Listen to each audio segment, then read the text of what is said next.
बिस्मिल्लाहिर्रहमानिर्रहीम। इय्याका नअबुदु व इय्याका नस्तईन। अस्सलाम वालेकुम माय डियर स्टूडेंट्स।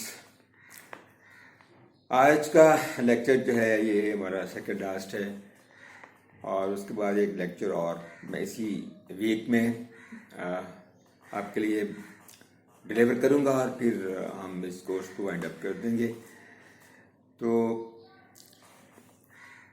हम बात कर रहे थे सोशल मीडिया के इम्पैक्ट की इलेक्ट्रॉनिक मीडिया पे, इलेक्ट्रॉनिक ब्रॉडकास्टिंग हाउसेस पे। तो वहीं से बात को आगे लेके चलते हैं और देखते हैं कि सोशल मीडिया ने किस तरह हमारी सोसाइटी को इम्पैक्ट किया और पूरे वर्ल्ड को इम्पैक्ट किया। ये एक बहुत वसी मौजू है और उस पर बड़ी रिसर्च जारी है और उस पर काफ़ी काम दुनिया भर में किया जा रहा है। तो हम ज़रा इसको ज़ाहिर है इसकी आउटलाइन ही डिस्कस कर सकेंगे और थोड़ा सा इसको समझने की कोशिश करते हैं। जो सोशल मीडिया की जो मेन क्वालिटी और बेस है वो है कि ये है अनरेस्ट्रिक्टेड फ्लो ऑफ इंफॉर्मेशन। कि इंफॉर्मेशन की जो फ्लो है उस पर कोई पाबंदी नहीं है, लामहदूद और बिल्कुल डिसिप्लिन से बाहर इंफॉर्मेशन। इससे सारी जो इंटरनेशनल बाउंड्रीज हैं वो क्रॉस हो गई हैं और कल्चरल बाउंड्रीज क्रॉस हो गई हैं और कोई भी एज सच इस पर कोई पाबंदी नहीं है। हम देखें ना, आप यहाँ बैठे हैं और ये एक मैसेज करते हैं और वो किसी नैनो सेकेंड में it goes to Australia, it goes to Antarctica, it goes to Iceland, wherever the facility of internet is available. तो इसकी जो एक्सेसिबिलिटी है इसी की वजह से आप इसका इम्पैक्ट भी बहुत ज़्यादा है, एक्सेसिबिलिटी की वजह से। और इससे बहुत सारी तब्दीलियाँ जो हैं वो चेंजेस जो हैं वो सोसाइटी में हो रही हैं और हैपन हो रही हैं और आगे बढ़ती जा रही हैं। बस इसमें एक तो information, of course information, global information और एक्सचेंज ऑफ इंफॉर्मेशन, कि आप एक इंफॉर्मेशन दे रहे हैं और एक इंफॉर्मेशन आ रही है और आप उसको आप जॉब कर रहे हैं और आपकी इंफॉर्मेशन दूसरे लोग जॉब कर रहे हैं। इस तरह की राहें भी खुलती हैं क्रिएटिविटी इन इंफॉर्मेशन में। फिर इकोनॉमी जो है, इकोनॉमी का जो इंजन है वो तेज़ी से चलाने में मदद मिलती है कि आप अगर आप एक पर्सनल इकोनॉमी, जैसे आप अपनी अपनी एक इकोनॉमिक्स है जो एक पर्सनल लेवल पे है, उसको भी अगर आप देखें तो आप इससे कितने बेनिफिट्स ले सकते हैं कि आप घर में बैठे हुए ऑनलाइन काम कर सकते हैं और आपके ऑनलाइन आपको उसकी पेमेंट भी आ जाती है और वो आपके बैंक अकाउंट पे चली जाती है। आप कोई आइडिया बनाते हैं, आइडिया आप उसको एक IP लेते हैं और फिर उसको बेचने के लिए इंटरनेट पे डाल देते हैं। अपने प्रोडक्ट्स आप बेच सकते हैं, जैसे आपकी एक वेबसाइट OLX है या Draz.com और Amazon दुनिया की सबसे बड़ी मार्केटिंग वेबसाइट है। तो उसमें आप दुनिया की हर चीज़ उससे आप खरीद सकते हैं उसके ज़रिए। तो एक बहुत बड़ा एक इकोनॉमिक इंजन जो है वो सोशल मीडिया के ज़रिए बन गया है और वो रन हो रहा है। और फिर ऑनलाइन सब चीज़ें ऑनलाइन आती जा रही हैं, एजुकेशन ऑनलाइन, इकोनॉमिक्स ऑनलाइन और law online, medicine online, buying, marketing. तो the time will soon be coming कि जब दो चीज़ें प्रिवेल करेंगी, एक आर्टिफिशियल इंटेलिजेंस और एक आपकी ये जो ऑनलाइन सब कुछ हो जाएगा। और मोस्टली अब देखें ना, in the corona days of corona हम काफ़ी चीज़ें ऑनलाइन करते हैं। जैसे मैं ग्रोसरी मंगवाता हूँ ऑनलाइन और फिर चिकन और इस तरह की चीज़ें और बेशुमार। और इस तरह ये नहीं कि ये कोई कल्चर ख़त्म हो जाएगा कोरोना के बाद, ये कल्चर आगे कंटिन्यू करेगा। और शायद कहीं कुछ लोग बैठे हुए इसको देख रहे हैं और शायद ये एक कॉन्स्पिरेसी थ्योरी के मुताबिक ये एक चीज़ हम पे डाल दी गई और इसको ताकि हम ऑनलाइन की आदी हो जाएं और ज़िंदगी डिफरेंट हो जाएगी। कोरोना वबा के से रिकवर होने के बाद। तो इस तरह जो हमारी फिर और उसके बाद रिलेशनशिप कि सोशल मीडिया की वजह से हमारे जो रिलेशनशिप्स हैं उनमें बहुत फ़र्क आया। एक तो ये कि हमने अपने पुराने दोस्त जो थे वो ढूंढे फेसबुक पे, और इसके बाद हमने इल्यूजनरी फ्रेंडशिप्स बनाई। दोस्त तो ठीक है जी, एक हमारा दोस्त स्वीडन में है और स्विट्ज़रलैंड में, और बहुत 20-25-22 साल से वो कहीं खो गया था, तो हम उसके ज़रिए हम ढूंढने में कामयाब हुए और वो रिलेशनशिप को दोबारा से हमने कोशिश की कि हम उसके अंदर चले जाएं और उस पुराने एक नॉस्टैल्जिक वैल्यू को एंजॉय कर सकें। लेकिन फिर हमने इल्यूजनरी फ्रेंडशिप भी ढूंढी। एक कोई शख्स है, उसने हमें एक रिक्वेस्ट भेजी कि जनाब आप मुझसे दोस्ती कर लें। हमने उसको एक्सेप्ट किया और दोस्ती हो गई। फिर उसने हमें कुछ चीज़ें भेजी और हमने उसको चीज़ें भेजी और चैटिंग की, शायरी एक्सचेंज की, आइडियाज एक्सचेंज की। तो वो एक रिलेशनशिप जो है वो डेवलप होता चला गया। फिर हम अब ये भी देख सकते हैं कि ट्यूटोरियल्स जो होते हैं मुख्तलिफ साइट्स पे, जैसे यूट्यूब पे ट्यूटोरियल्स होते हैं और साइट्स भी यकीनन डेली मोशन भी, कि आप घर बैठे बहुत कुछ सीख सकते हैं। जैसे मैंने इन दी डेज ऑफ लोनलीनेस मैंने यूट्यूब से ही कुकिंग सीखी और उसको प्रैक्टिस किया, और मैं तकरीबन हर खाना जो है वो बना सकता हूँ। ताकि ईद पे सवैयाँ भी मैंने बनाई। बस ज़रा दूध कम रह गया था, मगर 1-2 दफ़ा बनाऊँगा तो ठीक हो जाएगा। तो मैं ये सोशल मीडिया के बेनिफिट्स पे बात कर रहा हूँ। फिर वो मुख्तलिफ़ किस्म की जो ईजादात होती हैं या मुख्तलिफ़ किस्म की चीज़ें जो होती हैं हमें पता लगती रहती हैं सोशल मीडिया के ज़रिए। और फिर बुक्स हैं वो उनकी PDF और फाइलें हम तक पहुंचती हैं, और इस वजह से ये तो नुकसान हुआ कि हार्ड बाउंड जो किताब है वो ज़रूर पीछे रह गई और उसके बिज़नेस में भी फ़र्क पड़ा और लोगों में किताब का शौक़ भी कम हुआ। मगर इसके बावजूद बहरहाल PDF पे किताब चली गई और इंटरनेट पे किताब चली गई। अब ये हमारी अब चॉइस बन गई है कि हम उसकी सॉफ्ट कॉपी पढ़ें या हार्ड कॉपी पढ़ें। तो पे करें, सॉफ्ट कॉपी डाउनलोड कर रहे हैं, बाज़ार से हार्ड कॉपी ख़रीद लें। तो ये 1-2 ऑप्शन हमारे पास मौजूद हो गई हैं, लेकिन उससे किताब से रिश्ता जो है वो कमज़ोर होता चला गया। तो इस तरह जो जितने भी हमारी वेबसाइट्स हैं उसकी और ऑनलाइन सोशल मीडिया है, उससे हमारी कल्चर में एक बहुत तब्दीली आई है। हमारी इंटरनेशनल जो रिलेशनशिप्स हैं उनमें बहुत तब्दीली आई है, और बिज़नेस के स्टाइल में बहुत तब्दीली आई है, ताल्लुकात में बहुत तब्दीली आई है। तो इस तरह हम लोग एक नए अहद में और एक नए दौर में दाखिल होते जा रहे हैं।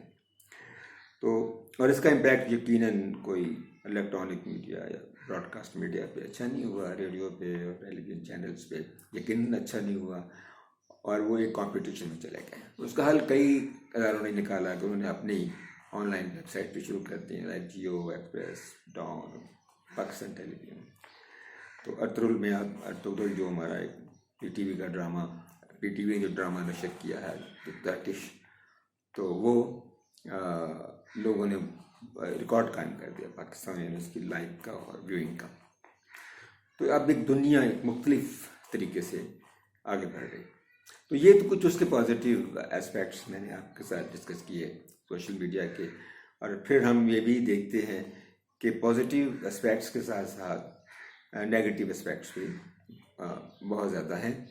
एक तो इल्यूजनरी फ्रेंडशिप जो है वो बड़ी एक तकरीबन फेक चीज़ के करीब, जैसे आपने देखा होगा कि फेक आईडीज़ बनाई जाती हैं और उन फेक आईडीज़ में लोग अपनी तस्वीरें भी जाली लगाते हैं, और कई मर्द औरत बनकर एक आईडी बनाते हैं और इतनी सारी फ्रेंडशिप उनकी हो जाती है और काफ़ी देर तक पता नहीं लगता।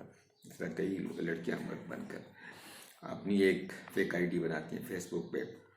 तो इस तरह वो एक फेक जो सोसाइटी में एक फेक वैल्यूज़ कर रहा है वो इजरा और उसकी प्रमोशन होती रहती है। और फिर जब फेक आईडीज़ बनती हैं और इस तरह के रिलेशनशिप बनते हैं तो उसमें फिर मायूसियाँ और डिसअपॉइंटमेंट्स भी बहुत होती हैं। और फिर साइबर बुलिंग बहुत होती है। साइबर बुलिंग बहुत डेंजरस चीज़ है। मैंने पढ़ा है कि कई लोगों ने साइबर बुलिंग की वजह से खुदकुशी कर ली और कई लोगों ने ऑनलाइन लाइव सुसाइड कमिट कर ली। तो किसी ने बहुत ज़्यादा बुली कर दी, मतलब किसी ने अपनी तस्वीर अपलोड की कि जी वो कोई फरबा खातून थी, उन्होंने कहा कि जी मैं तो आजकल बड़ी राइटिंग कर रही हूँ और स्मार्ट होने की कोशिश कर रही हूँ। तो लोगों ने उसकी बहुत तारीफ़ की, लेकिन किसी एक ने तंज कर दी कि जनाब आप तो बहुत मोटी हैं और भद्दी हैं और ये शायद नहीं होगा।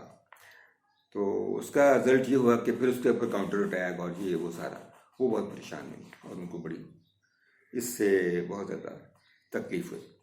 तो इससे होता ये है कि फिर इस तरह की जब तकलीफ़ होती है तो एंग्जाइटी और डिप्रेशन जो है वो पैदा होता है।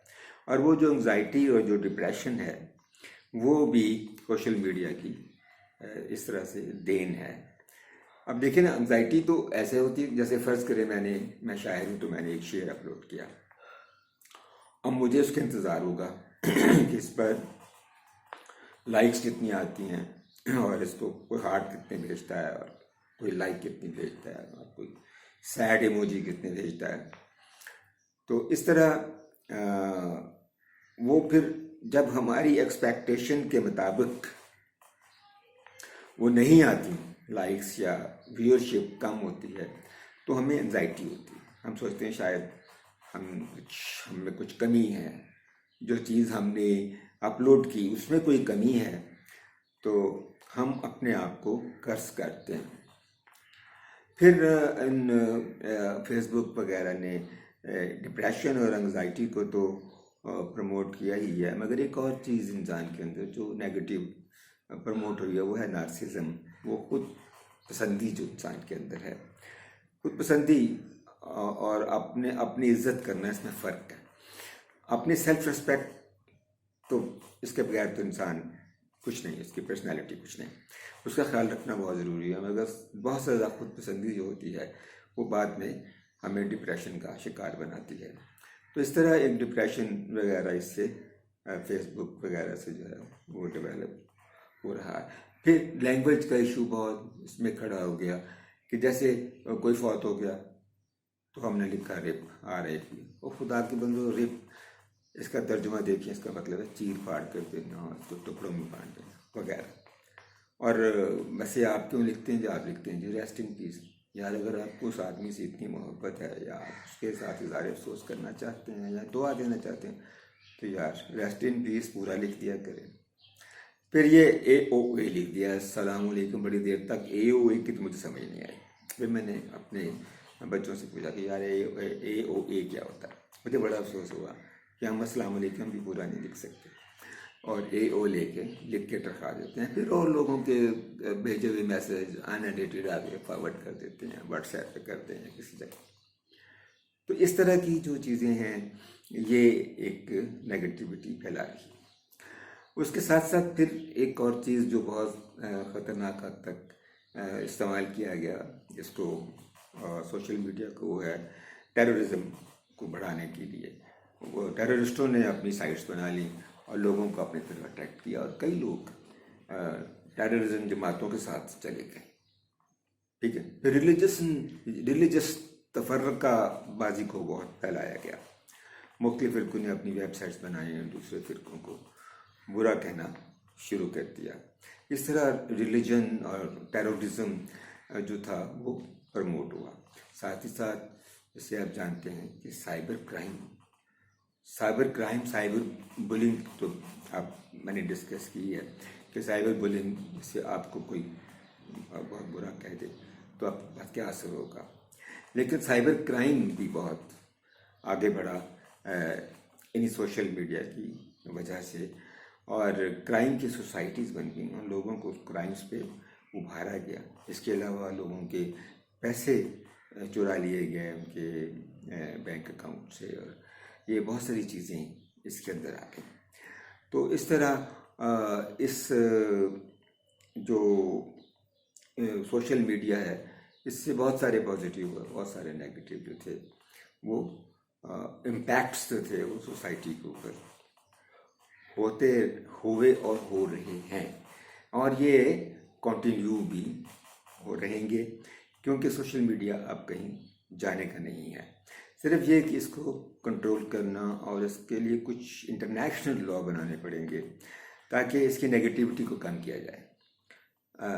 मतलब बड़ी अच्छी साइट्स भी हैं, लाइक लिंक्डइन है, उसमें आप अपनी प्रोफेशनली आप अपने आप को आगे बढ़ा सकते हैं और अपने हम पेशा लोगों के साथ ताल्लुकात बना सकते हैं।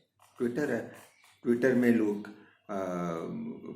प्रेसिडेंट्स तक अब प्रेसिडेंट्स और प्राइम मिनिस्टर तक अपनी ट्वीट्स करते हैं, अपनी पॉलिसी बयान देते हैं, और बाज़ जो लीडर हैं वो दूसरों को स्नब भी करते हैं, और वो साइबर थ्रेटनिंग भी करते हैं सारे, जैसे मिस्टर ट्रम्प डज समटाइम्स। तो इस तरह जो है वो एक बड़ी मजबूत चीज़ बनती जा रही है।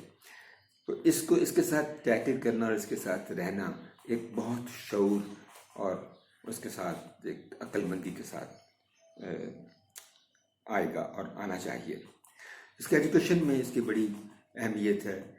पॉजिटिविटी की तरफ आएँ तो बड़ी साइट्स हैं तालीम की, एजुकेशन की, जो आपको पढ़ाते हैं, ट्यूटोरियल्स देते हैं, उससे मास्टर क्लासेस हैं।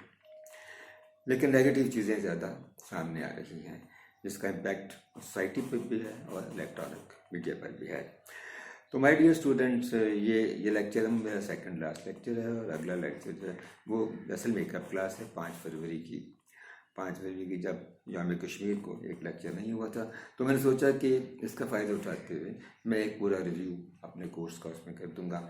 So keep watching my lectures और लर्न करें, और जैसे मैंने कहा था इसकी समरीज बनाएं और मुझे भेजें। Best of luck. इंशाल्लाह बहुत जल्द इसी वीक में हम इस कोर्स को खत्म कर देंगे और फिर कभी किसी और कोर्स में मिलेंगे। Thank you. लेकिन आप अपना काम शुरू रखें, क्योंकि फाइनल जो है वो सर पर आ पहुंचा है। बेस्ट ऑफ लक, जल्द ही मिलते हैं। खुदा हाफिज़।